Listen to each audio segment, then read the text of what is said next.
Hey, I'm Callie Lewis. You're watching Geek Brief TV. This is Brief 94. Maybe you use Netflix. Neil and I do the Blockbuster thing, and a few days ago, Blockbuster emailed a request to complete a survey. Who doesn't enjoy a good survey, provided it doesn't get too personal or take too long? So I sat down to answer the questions.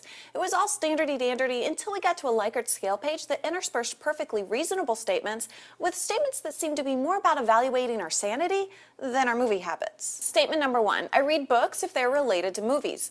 I chose neither agree nor disagree because we read all kinds of books. Statement number 2, I often talk about movies with friends, coworkers, and family members. No-brainer. Strongly agree. Statement 3, watching movies is an escape for me. Absolutely, strongly agree. It's pretty much our only downtime. Statement number 4, I learned how to handle real-life situations by watching movies. What?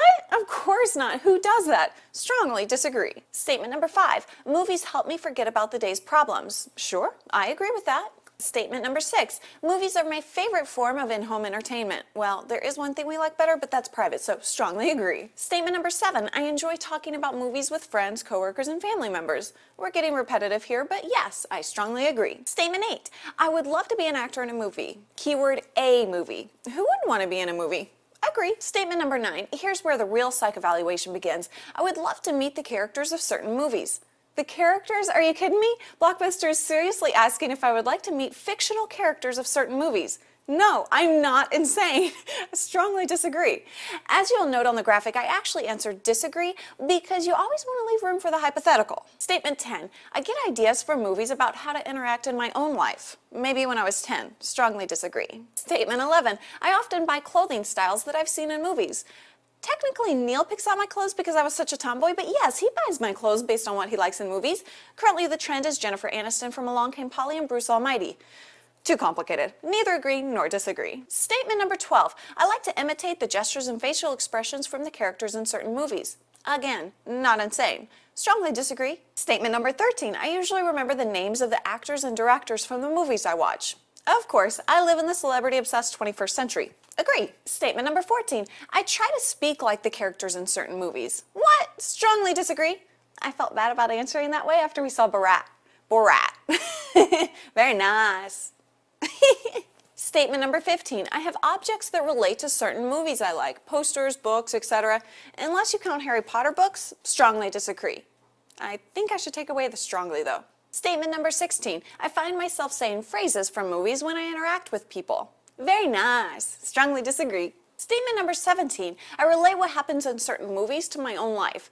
That was kind of a convoluted statement, but I'm pretty sure I strongly disagree. And finally, statement number 18, if I'm in a bad mood, watching movies puts me in a better mood. Yeah, if it's a happy movie, I agree with that. I would give anything. Well, no, I wouldn't, but I am curious about what Blockbuster is really trying to learn about me and my movie watching habits. It really did seem like I was filling out the California Psychological Inventory, but I feel like I sufficiently demonstrated to Blockbuster.com that I am, in fact, a perfectly sane movie watcher.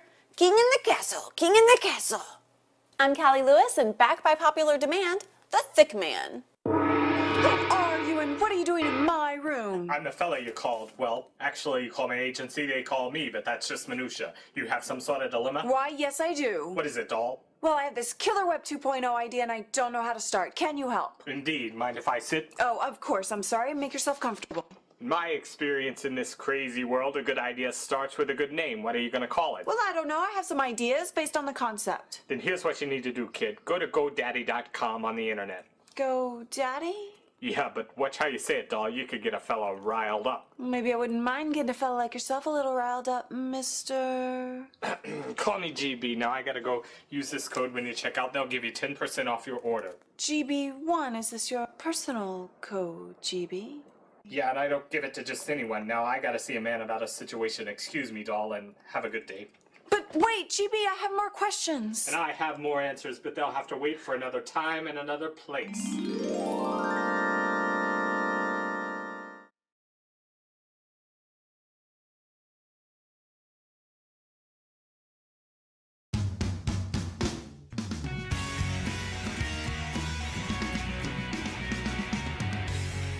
Statement 2, I often talk about movies with friends, coworkers, and family brains.